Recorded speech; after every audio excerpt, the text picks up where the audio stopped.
Diskusyon na maiinit na issue, mga kuro-kurong pakikinabangan mo. Dito lang yan sa Diskurso, tuwing Lunes, 2:00 ng hapon. Magandang Lunes ng hapon po. Magsama-sama po tayo sa susunod na 30 minuto na mainit na talakayan sa mga nagbabagang issue sa ating bansa. Ako po si Nino Aklan. Ako naman po si Rose Novenario. Narito naman po tayo para sa pinakahihintay nating diskusyon, Kuro-kuro at suwesyon. Dito lamang po sa programa ng bayan, ang Diskurso. Okay, Ninyo, nako, simulan na natin ang Ano po ba yan, Ma'am Rose? ang pagchichika. Chikang totoo ha, hindi tumarit chika ha. Ay, nako. Talagang may basihan. Correct. May ebidensya. Correct. At hindi batay sa mga haka-haka. At chismis lamang. Correct. O, sige, umpisahan na natin. Nung Sabado, nagulat tayo, biglang, late afternoon or early evening. Naglabas ng statement yung Bureau of Immigration tungkol dun sa ginawang pagsalakay sa bahay di umano ni dating presidential spokesman Harry Roque sa Tuba, Benguet. May bahay pala sa Pinewoods, Golf and Country. Lola mo, di ba? Talaga naman ang lolo mo. Oo. At yan ay dahil yata sa pagtutulungan nila ng Presidential Anti-Organized Crime Commission o PAOCC at Bureau of Immigration kung bakit nadakip itong dalawang Chinese national na to. Correct. Ito raw kasing dalawang ito, isang babae, isang lalaki, mga operators daw to ng Pogo. Ito yung Philippine Offshore Gaming and Operations. Oo, Pogo operator sila. Ito yung, kung di ako nagkakamali, sila yata yung pinaghahanap na sangkot doon sa Bamban, Tarlac, or sa... Ito yung Hindi, sa Porac. Sa Porac, Pampanga. Yung tumakas yung mga leader. Oo. Di ba doon natuklasan yung Nandito natuklasan yung documents. Yung pangalan na naglalaman yung pangalan ni Secretary Roque at hindi lang si Secretary Roque, executive assistant. Oo. Diba?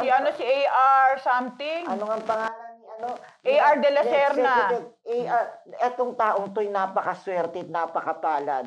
Swerte na, palad pa. Matapos kang manalo lang ng supranational competition, ay naging EA ka kagad at sagot 50,000 ang sweldo? Hindi lang 50,000, sagot pa ang trip mo papuntang abroad, labas-masok. Sa panahon ng pandemic. Oo. At imagine mo, ang mga hotel na pinuntahan pa ay mga 5-star hotel ang tinuluyan. At yan po ay binayaran ng pera ng bayan. Nalungkot ka ba doon? Ay, nakakalungkot talaga. Ako hindi ako nalungkot, nagagalit ako. Kasi ang dami pong naghihirap ng mga Pilipino, tayo kung makasingil tayo ng buwis, sa mamamayan ng Pilipinas. Wagas. Pero etong mga government official na to, ganito Waldas. lang easy kung maglustay ng pera ng bayan. Tama. I cannot imagine ang isang pobreng mamamayan gigising ng alas 5, alas 4 na madaling araw para kumita lang ng tinatawag para natin. makapag-agawan sa bus at jeep, makasakay, papunta sa trabaho. Rate. Minimum rate na nga po ang kinita. 640? Kakaltasan ng buwis. Tapos yung buwis na kinaltas, lulustahin lang ng basta-basta ng mga government official. Nakainom ka ba ng maintenance? Mamaya pang gabi. Okay. Dahan-dahan lang. Yung blood pressure mo, dahan-dahan. Nalulungkot sa mga pangyayaring ito. Diba? Huwag ka malungkot. Ako nga nagagalit. Diba? Kasi Kaya pa nagagalit ako, nakangiti. I cannot imagine ang public trust ay nawawala sa mga government officials na ito. Ayon pala kay PAOK Executive Director Undersecretary Gilbert Cruz, nakatanggap sila ng impormasyon na may nagtatago sa isang bahay na dalawang Chinese national na may kaugnayan sa operasyon ng Pogo. At ito po ay posibilidad anyang itinatago sa bahay ang dalawang Chinese national o umuupa sila sa naturang lugar. Ngunit matatandaan na natagpuan ng PAOK ang ilang bank documents ni Roque at ng kanyang dating executive assistant na si De La Serna, AR, sa Lucky South 99 Corporation ang ni-raid na Pogo Hub sa Pampanga. At ang palusot ni Roque, siya daw po ay legal counsel lang. Pero sa dokumentong nakuha po ng Senado at nalagdag sa media, siya po ay kasama sa tinatawag na incorporator ng kumpanya. Mukhang Secretary Roque, dating Secretary, mukhang hindi mo yata naaalala mo kung may sakit kang limot. Yung dokumento will speak for itself kung sino ka dun sa Pogo industry na At saka naglabi raw siya para magkaroon ng lisensya, sabi mismo ni Chairman Altenco. At yan ay inamin niya. Oo. Kasi kahit ba sabi... Di ba sa Senate hearing inamin ni Chairman Tenco? Oh, yes. Pero sa isang interview, inamin na rin niya ni Roque. Ang sabi niya, ginawa daw niya yan dahil hindi naman na siya opisyal ng pamahalaan.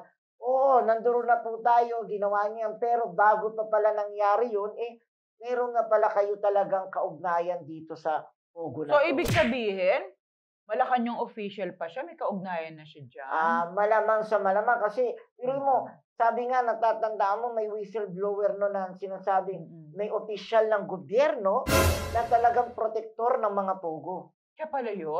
Hindi natin alam kung siya yun. Hindi bakit sabi niya nung nakaraan, may ibubulgar daw siya, handa siya humarap sa Senado? Yun nga rin, siya rin Pwede daw. mo ba ibulgar yung sarili mo? Siya rin magbubulgar. Hindi ko lang alam kung sino pang ituturo niya. Baka maituturo pa siya. Baka yun isang, alam mo, pag tinuturo mo yung iba, 4 yung nasa iyo So, ang hirap mo magturo. Kaya ako, hindi ako nagtuturo Anong gusto mo? Ningunguso ko na lang. Para sinabi. Baka naman iba yung maging Diba? epekto sa'yo pag ginuso. Baka hindi na bumalik. At ito kasing mga Chinese national na to, kaya ito nahuli ng Bureau of Immigration at ng PAOK para sa kaalaman po ng lahat. Sila po ay walang sapat na papeles o dokumento ng kanilang pananatili rito sa ating Pilipinas. bansa. Okay. Baka sabihin nyo po, hinuli lang sila basta ng ating Dapat nagtripan lang. na sinabing parang dating dinaunan lang ng ebidensya. Hindi po. Sila po ay walang sapat na dokumentong maipresenta sa ating mga alagad ng batas. Kaya sila po ay dinakip. Kasi po, under the immigration law, kapag wala ka pong naipresentang dokumento, ibig sabihin, ikaw po ay dapat hulihin para pagpaliwanagin at sa bandang huli po, pwede kang i-deport. Dahil ikaw po alam mo, ay nakakainis yung ganyan, alien. ano? Pero mo, nagstay ng illegal dito. Gagastusan pa. Kasi pag ikaw nagpa-deport, ikaw gagastos Pero magastos pa sa gobyerno natin. Wala tayong magagawa. Kaysa gumawa pa ng krimen at kung mga kababalaghan dito sa ating bansa, maigi na pong tayo na ang gumastos. Mawala lang sila sa buhay natin. Mawalan lang tayo ng konsumisyon at problema. Bakit yung mga Pilipino hindi natin i-deport? Diba? Tandaan mo po, na sinasabi nga nila, yung Pogo ay isa sa mga dahilan ng pagkakaroon ng ilang mga krimen, katulad ng kidnapping, Human trafficking, sex trapficking pa, diba? Yes. Marami pa pong mga ibang kaugnayan kidnapping, drug smuggling, may ransom pa. Kidnap for ransom. At may mga nawawala pa po. Pero mo kung napansin mo, diba, syempre nagko-cover ka ng Senate, yung mga picture na pinakita, grabe, may sariling mundo, no? Yung Pogo Hub. At hindi lang po sariling mundo. Andun na lahat. Talagang masyadong luxurious yung kanilang pamumuhay. Totoo. Hindi po siya ordinaryong buhay ng Pilipino. Lalo pa yata yung mga mayayamang Pilipino na nasa Pilipinas. Parang si ang dating nung sa akin syempre nanonood tayo ng, parang si El Chapo, diba? Ganun yung kingdom ni El Chapo. Yung bilya nila, may sariling, tignan nyo naman, papasok pa lang. Talagang may winery, may swimming pool, may hindi mo na kailangan lumabas pa para pumunta sa mall. Kung nandun na. Diba? Merong video okay house pa ron, may private. Talagang masyado pong bongacious. Saka ito pa, nabasa, ewan ko kung napanood mo, o kung nabasa o napanood mo. Magmula doon na mag-iinit ang gobyerno dito sa mga Pogo Hubs, illegal Pogo Hubs. Parang nabawasan nga yung natatanggap kong text scams. Ngayon nga, wala na lately, wala na Kasi yung Pogo, sinisisi rin po dyan yung mga love scam, yung mga scam, mga text scam po.